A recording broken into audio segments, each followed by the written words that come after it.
सार्थ श्री भावार्थ रामायण बालकांड अध्याय 11 सोकटिया जीव भाव नाही तरी मारिले म्हणती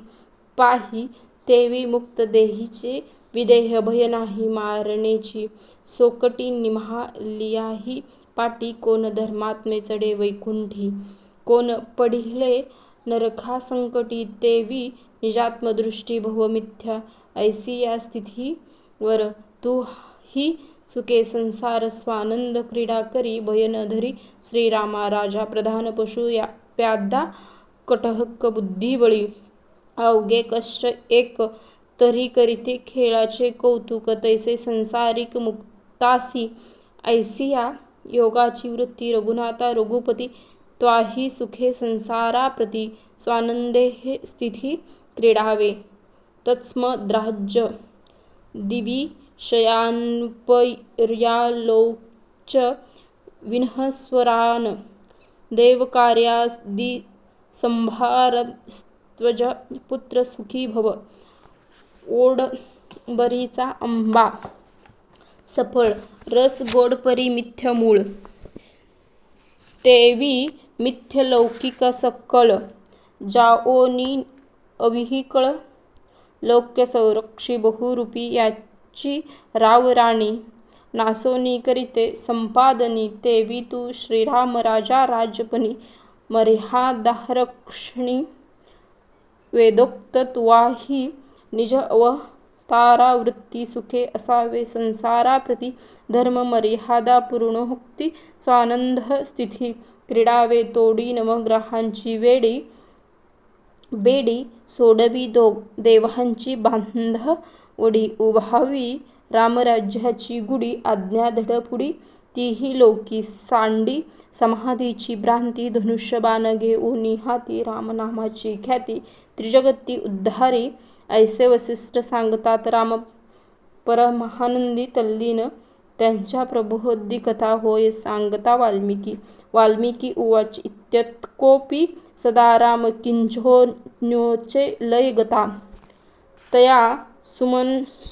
शुशुन्मयः सोपी प्रविष्टो हृदय शयनो वसिष्ठा श्रीरामाला उद्धानदेशत आणतात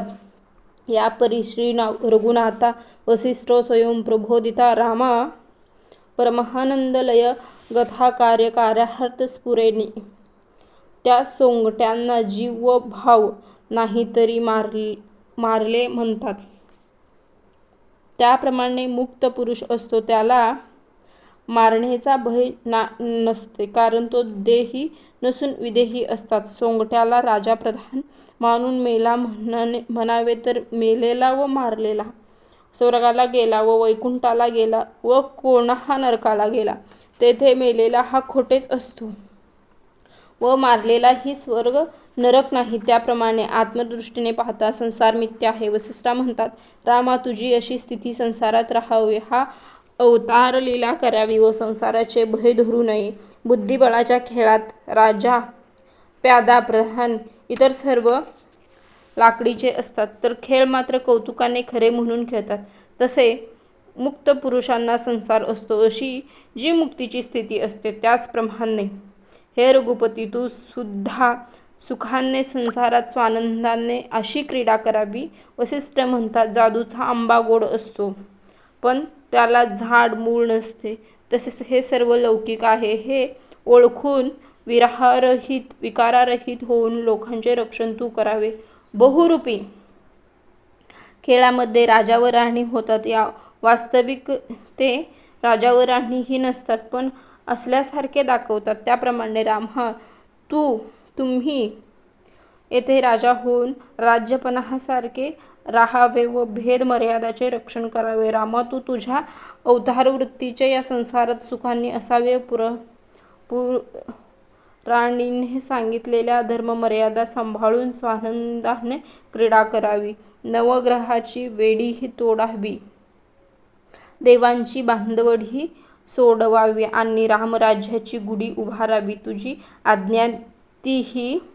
लोकांना मानवी अशी ख्याती कर. हा समाधानाचा ब्रह्म सोडून दे. हातात धनुष्यबाण घे आणि रामनामाच्या ख्यातीने त्रिभुवनाचा उद्धार कर, असे वसिष्ठ रामाला म्हणतात. असे वसिष्ठ सांगतात. तेव्हा राम परमानंदामध्ये तल्लीन होतात व प्रबोधनाच्या पुढील कथा वाल्मिकी ऋषी भरद्वाज मुनींना सांगतात. वसिष्ठा रामाला उत्थान अवस्थेत आणतात. वाल्मिकी म्हणतात त्याप्रमाणे वसिष्ठांना रामाला बोध केला, पण राम परमानंदी तल्लीन झाले होते. त्यांना कार्य व कार्याचे प्रयोजन हे काहीही स्फुरत नाही.